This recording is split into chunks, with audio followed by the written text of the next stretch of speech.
तीरद गए से एक फल, संत मिले फल चार, सतगुरु मिले अनेक फल, कहे कबीर विचार.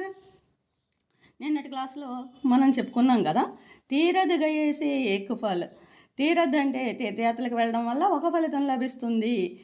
ఏకభావ్ జ్ఞానార్జన, ఏకభావ్ జ్ఞానార్జన అని చెప్పుకున్నాం కదా.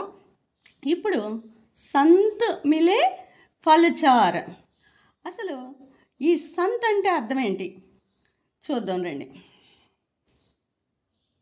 అంటే చూడండి, ఈశ్వర్ భక్త, ఈశ్వర్ భక్త, భగవంతుని ఎడల భక్తి కలిగి ఉంటారు.